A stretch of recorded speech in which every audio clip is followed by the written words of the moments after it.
A very good morning to all of you. I am Dr. Ranjita and you all are welcome to Study IQ. आज के इस lecture में हम लोग पढ़ रहे हैं class 11 biology which is a science NCERT again. तो ये साइंस एनसीईआरटी का कॉन्टिन्यूशन सीरीज़ है जिसमें हम बायोलॉजी का एनसीईआरटी पढ़ रहे हैं। तो इसके सेकेंड चैप्टर को हम लोग पढ़ने जा रहे हैं। इस सीरीज़ में since it is the continuation of the science NCERT series only, but क्योंकि हम क्लास 11 को पढ़ रहे हैं तो मैं सिर्फ वही टॉपिक्स ले रही हूँ जो हमारे एग्ज़ाम के लिए इम्पॉर्टेंट है। अगर आपका कोई स्पेसिफिक सवाल है तो आप मुझे मेल कर सकते हैं इस ईमेल एड्रेस पर। ये मेरा इंस्टाग्राम लिंक है और इस टेलीग्राम चैनल पर आपको मेरे सभी लेक्चर्स के PDF को डाउनलोड कर सकते हैं, उनके लिंक शेयर कर दिए गए हैं। अगर आप चाहते हैं कि क्लास 6 से लेके क्लास 10 साइंस एनसीईआरटी के चैप्टर्स को देखना, तो वो मैंने बहुत इलेबोरेटली यहाँ पे डिस्कस किए हैं, तो आप उसके लिंक भी यहाँ से देख सकते हैं। जब आप मेरा टेलीग्राम चैनल ज्वाइन करें तो कृपया लिंक में मेरे नाम का स्पेलिंग ज़रूर चेक कर लें। मेरा एक ही टेलीग्राम चैनल है। इस चैप्टर में हम लोग बात करने जा रहे हैं, ये चैप्टर का नाम ही यही है, बायोलॉजिकल क्लासिफिकेशन। तो बायोलॉजिकल क्लासिफिकेशन क्या होता है, हमने लास्ट चैप्टर में भी थोड़ा सा इसके बारे में बात किया था। तो बायोलॉजिकल क्लासिफिकेशन जो है वो एक साइंटिफिक प्रोसीजर है। कौन सा प्रोसीजर है? साइंटिफिक प्रोसीजर है। उससे क्या कर रहे हैं हम? ऑर्गेनिजम्स को अरेंज कर रहे हैं, क्योंकि इतने सारे डाइवर्सिफाइड ऑर्गेनिज्म हैं। अगर हमने उनको क्लासीफाई नहीं किया तो हमें उनके बारे में समझना बहुत ज़्यादा मुश्किल हो जाएगा।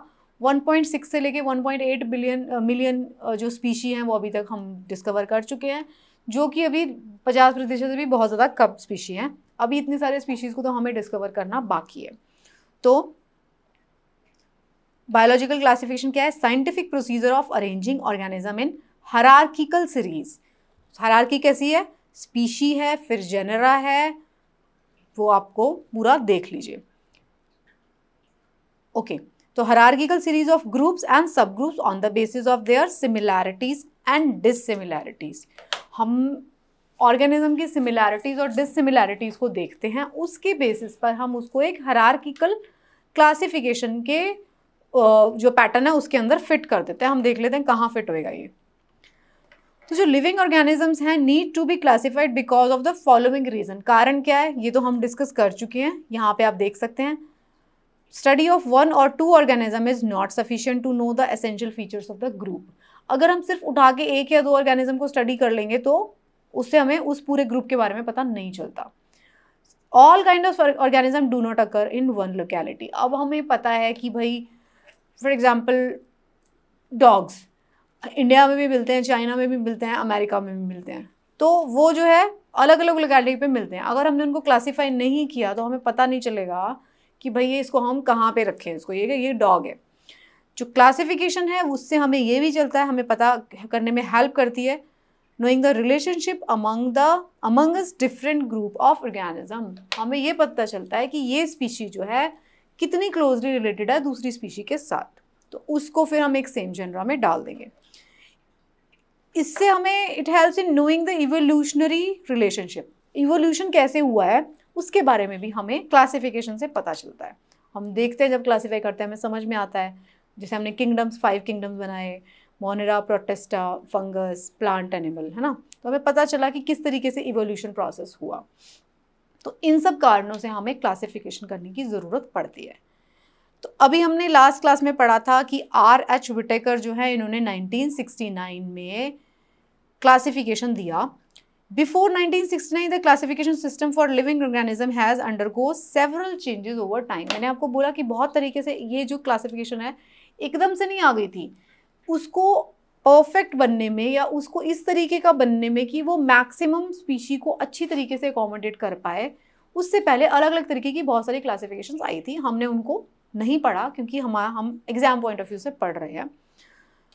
ही created fungi as a separate kingdom. उनका एक स्पेशल जो कॉन्ट्रीब्यूशन था, उनसे पहले वाले जितने बायोलॉजिस्ट थे या साइंटिस्ट थे, उन्होंने फंगस को क्या किया हुआ था, प्लांट्स के साथ डाला हुआ था।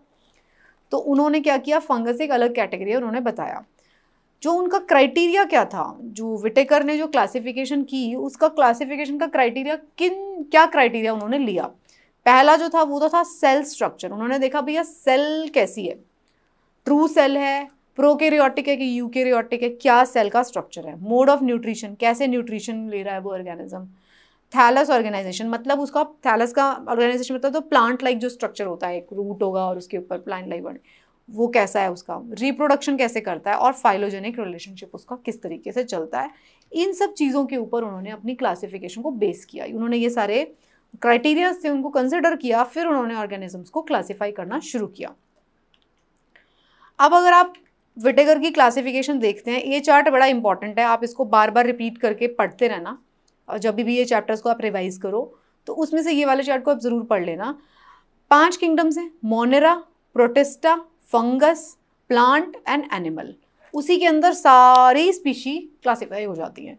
अगर हम सेल टाइप की बात करते हैं तो इसके अंदर आप देखेंगे, इसी चार्ट से अगर हम पढ़ें, हम चाहें तो पूरी की पूरा ये चैप्टर इसी चार्ट से पढ़ सकते हैं। अब अगर आप बात करते हैं सेल टाइप की, उनकी सेल कैसी है, प्रोकैरियोटिक है मोनेरा की, इनकी प्रोटिस्टा की यूकैरियोटिक, यूकैरियोटिक यूकैरियोटिक सबकी। प्रोकैरियोटिक का मतलब क्या होता है, प्रिमिटिव सेल, पुरानी सेल है। लेवल ऑफ ऑर्गेनाइजेशन में क्या है, यूनिसेल्यूलर है protista and Monera both. Multicellular, tissue organs बन गए। सेल वॉल प्रेजेंट है, एब्सेंट है एनिमल में। न्यूट्रिशन कैसा है, ऑटोट्रॉफिक भी हो सकता है, हीटरोट्रॉपिक भी हो सकता है, सैप्रोफिटिक भी हो सकता है। इसी में भी ऑटोट्रॉफिक, हीटरोट्रॉपिक सब हो सकता है। हीटरोट्रॉप सिर्फ यहाँ पे ऑटोट्रॉप कौन है, प्लांट्स है और मोनेरा है और प्रोटिस्टा है। मोटालिटी, चल सकते हैं कि नहीं, मोटाइल है, मोटाइल, नॉन मोटाइल भी हो सकते हैं, non motile fungus. Plants mostly non motile और ये एनिमल मोस्टली मोटाइल। इसके अंदर कौन कौन आते हैं, आर्कीबैक्टीरिया, यूबैक्टीरिया, साइनोबैक्टीरिया, माइकोप्लाज्मा। इसके अंदर प्रोटिस्टा में क्या होता है, अमीबा, प्लाज्मोडियम, ये सब आते हैं, यूग्लिना। फंगस में क्या होता है, यीस्ट आता है, मशरूम आता है। प्लांट में क्या आता है, एल्गी भी प्लांट में आती है, bryophytes, pteridophytes, gymnosperm, angiosperm. Animal में क्या आता है, स्पॉन्जेस भी आते हैं, इनवर्टिब्रेट्स भी आते हैं, वर्टिब्रेट्स मतलब जिनकी वर्टिब्री है, जिनकी वर्टिब्री नहीं है। तो अगर आप इस सेल को, इस चार्ट को देख लेंगे तो आपको पूरी की पूरी बायोलॉजी अच्छे से समझ में आ जाएगी। मतलब ये पूरा उसका सार दिया गया है इस चार्ट में। अब आपको मैं जो पढ़ाने जा रही हूँ आगे मैं आपको इन वर्ड्स के मीनिंग पढ़ाने जा रही हूँ, इनका मतलब क्या है, क्योंकि आपको मतलब समझ में नहीं आ रहा। मतलब समझ में नहीं आएगा तो फिर ये आपके लिए वेस्ट है। तो हम बात करते हैं अब प्रोकैरियोटिक और यूकैरियोटिक सेल्स क्या होती है। प्रोकैरियोटिक, जैसे मैंने पी वर्ड लगा हुआ है, प्रोकैरियोटिक का मतलब है पुराने टाइप की सेल है। पुराने टाइप से क्या मतलब है, जो सेल सबसे पहले बनी, पुरानी हो चुकी है वो। जब सबसे पहले बनी होगी तो भाई उसका बेसिक स्ट्रक्चर होगा ना, वो उतनी कॉम्प्लेक्स स्ट्रक्चर उसने एक्वायर नहीं किया होगा ना, जिसको हम लोअर या हायर लेवल कह देते हैं। जो सबसे पहले सेल बनेगी वो तो एक सिंपल सी सेल बनेगी। सिंपल सेल का मतलब ये है कि अगर उसका न्यूक्लियस होगा तो उसके न्यूक्लियस के चारों तरफ वॉल नहीं होगी।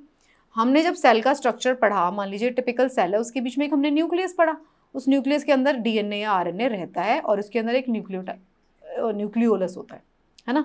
और हमने देखा यहाँ पे साइटोप्लाज्म होता है। ये हमने पढ़ा था एक टिपिकल सेल का डायग्राम में। देखिए ये टिपिकल सेल एनिमल सेल का डायग्राम है। इसके अंदर क्या है, ये सेल मेम्ब्रेन है बाहर, ये न्यूक्लियस है, देखो न्यूक्लियस, और न्यूक्लियस के अंदर न्यूक्लियोलस है, ये न्यूक्लियस है पूरा। उसके अंदर एक और छोटा सा है, उसे न्यूक्लियोलस कहते हैं। और ये जो न्यूक्लियस है उसकी भी तो मेम्ब्रेन है ना। और सब क्या है इसके पास, राइबोसोम्स हैं, वैक्यूल है, सेंट्रियोल है, माइक्रोट्यूब्यूल, लाइसोसोम, ये सारा जो है एनिमल सेल का डायग्राम है। आप जानते हैं एनिमल सेल ऐसी होती है। अब प्रोकैरियोटिक और यूकैरियोटिक का क्या चक्कर है भाई।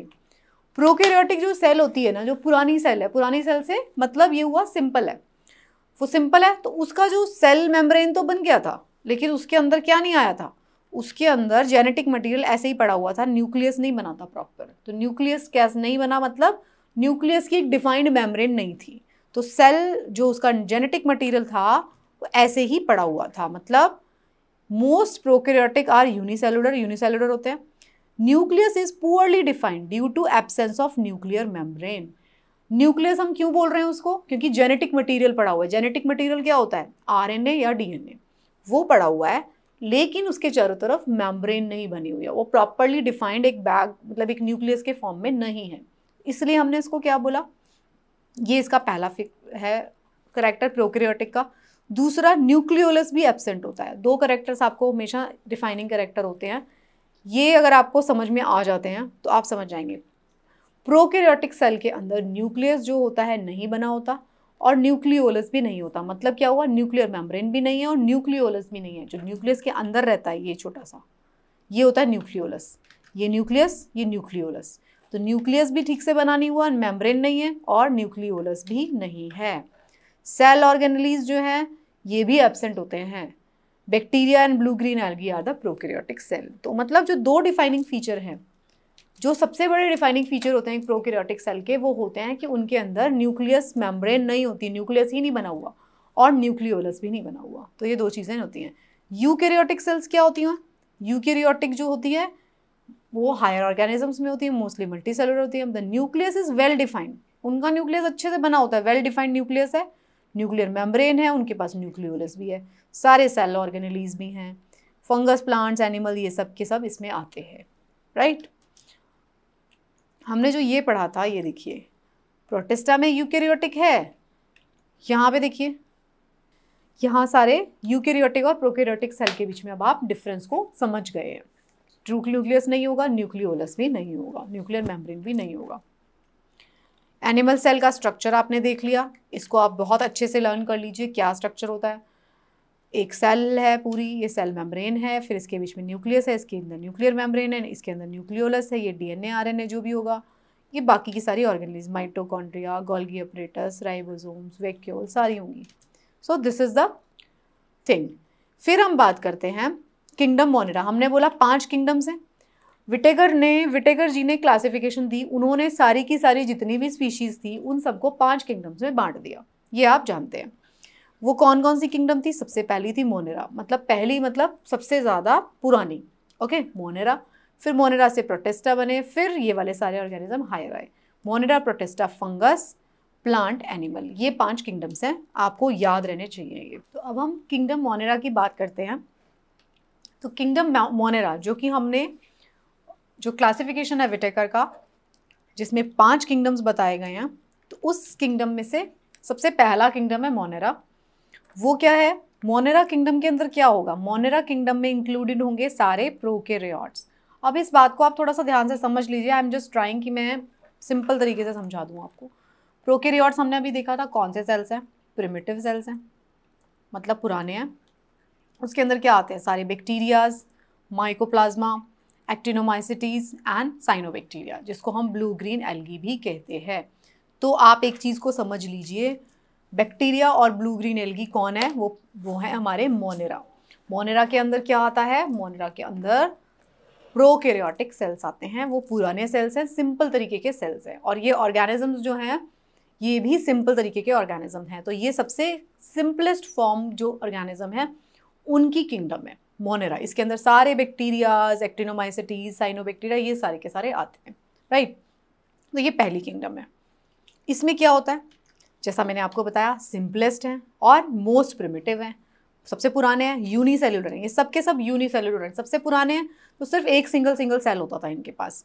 सेल वॉल है इनके पास, सेल वॉल प्रेजेंट है, लेकिन जो वो सेल वॉल है वो सेलुलोज की नहीं बनी हुई है। जो बाकी की हायर किंगडम्स है उनके अंदर अगर सेल वॉल होती है, फंगस में या प्लांट्स में, तो प्लांट्स में तो पक्का सेलुलोजिक होती है।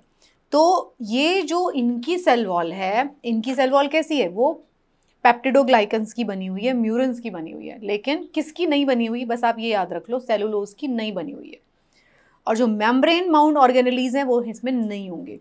ऐसे ऑर्गेनेलीज क्या होती थी? ये सारी की सारी होती हैं, पेरिक्सोम, सेंट्रियोसोम, ये सारी की सारी को बोलते हैं ऑर्गेनेलीज। तो इसके अंदर ऐसी ऑर्गेनेलीज, कॉम्प्लेक्स वाली जो ऑर्गेनेलीज हैं जिसके अंदर मेम्ब्रेन होनी चाहिए, वो इसके अंदर नहीं होती। सिंपल है, मोस्ट प्रिमिटिव है, यूनिसेलुलर है, सेल वॉल के अंदर सेलुलोज नहीं है। डीएनए जो है इसका नेकेड है, ऑब्वियस सी बात है, तभी तो हमने इसको प्रोकैरियोटिक का। सेल मेम्ब्रेन भी नहीं, वो न्यूक्लियर मेम्ब्रेन भी नहीं होगी, न्यूक्लियोइड भी नहीं होगा। फ्लैजेला इनके अंदर प्रेजेंट होगा। रिप्रोडक्शन कैसे होगा? एसेक्सुअल मोड ऑफ रिप्रोडक्शन होगा, क्योंकि ये सिंपल ऑर्गेनिज्म है। Some of the monerans have ability to fix nitrogen, कुछ मोनेरास जो है वो नाइट्रोजन फिक्सेशन भी करते हैं। तो ये उनके करेक्टर्स है। इसको देखिए, रटने की ज़रूरत नहीं है, मैं आपको क्लासिफिकेशन इसीलिए दिखा रही हूँ, ये चैप्टर मैं इसीलिए पढ़ा रही हूँ आपको। बेसिकली उन सारे नॉन साइंस स्टूडेंट के लिए मैंने ये चैप्टर पढ़ा रही हूँ डिटेल में, ताकि आपको बिना रटे समझ में आ पाए कि मोनेरा का मतलब क्या है। मोनेरा क्योंकि सबसे पुराने ऑर्गेनिज्म है, तो सबसे पुराने होंगे तो कैसे होंगे? सिंपल होंगे बिल्कुल, वो प्रोकैरियोटिक होंगे, सिंगल सेल होगा, एसेक्सुअल मोड ऑफ रिप्रोडक्शन होगा। जैसे जैसे कॉम्प्लेक्सिटी बढ़ती है तभी हम एडवांस कैरेक्टर्स एक्वायर करते हैं ना। तो ये तो थे प्रोटिस्टा, सॉरी मोनेरा। तो मोनेरा का पहला एग्जाम्पल जैसे मान लीजिए बैक्टीरिया सेल दिखाया गया आपको, ये बैक्टीरिया सेल है, उसका ये फ्लैजेला होगा, इसका जो जेनेटिक मटेरियल देखो ऐसे ही पड़ा हुआ है, एक मेम्ब्रेन होनी चाहिए थी ना ऐसे, न्यूक्लियस नहीं है इनके पास। तो ये एक बैक्टीरिया का डायग्राम दिखाया गया, ये थी पहली। अब आती है next kingdom which is protista. Protista और मोनेरा दोनों पुरानी वाली किंगडम्स हैं, मतलब सबसे पहली है मोनेरा, फिर उसके बाद आती है थोड़ी सी एडवांस, वो होती है प्रोटिस्टा। तो प्रोटिस्टा किंगडम में क्या होता है, इसमें क्या क्या होते हैं, इसके अंदर इंक्लूड होते हैं सिंगल सेल यूकेरियोट। अब देखिए ये कहाँ डिफरेंस आ गया, सिंगल सेल होंगे लेकिन सेल कैसी बन गई, सेल बन गई एडवांस।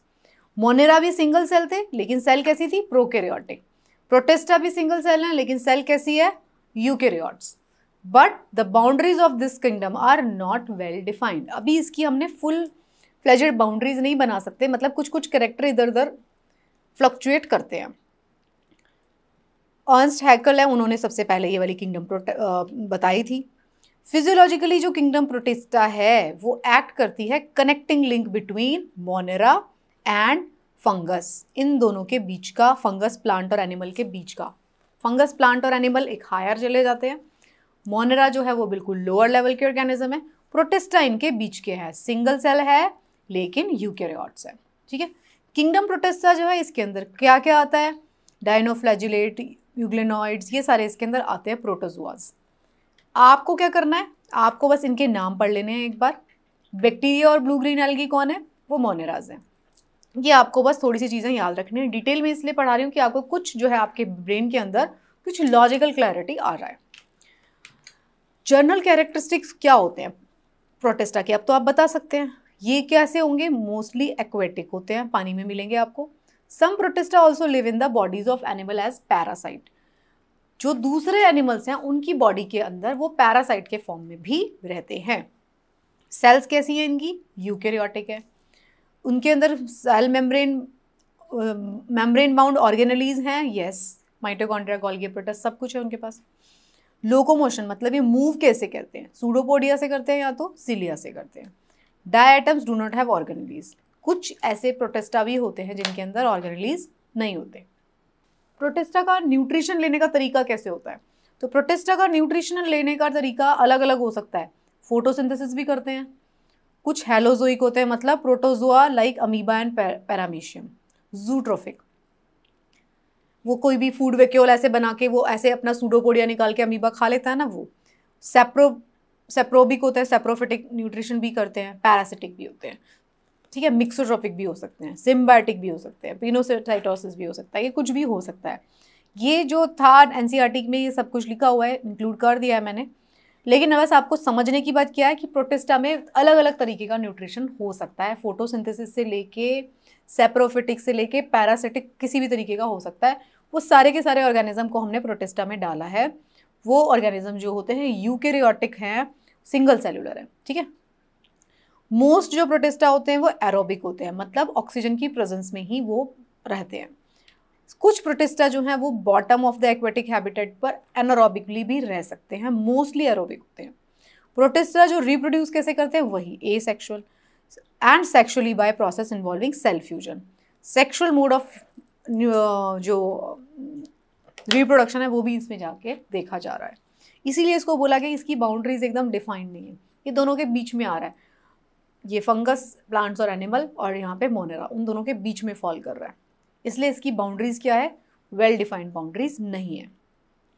ये देखिए, ये यहाँ पे डायग्राम में दिखाया गया है, ये यूग्लिना का डायग्राम है, फ्लैजेला है इसका, इसके अंदर न्यूक्लियस है जिसके अंदर न्यूक्लियर मेम्ब्रेन है, न्यूक्लियोलस है इसके अंदर, कॉन्ट्रेक्टाइल वैक्यूल है, क्लोरोप्लास्ट, ये सारी की सारी ऑर्गेनेलीज इसके अंदर प्रेजेंट है। So this was the chapter, small chapter इसलिए कि हमने उसमें से सिर्फ कुछ चीज़ें पढ़ी हैं।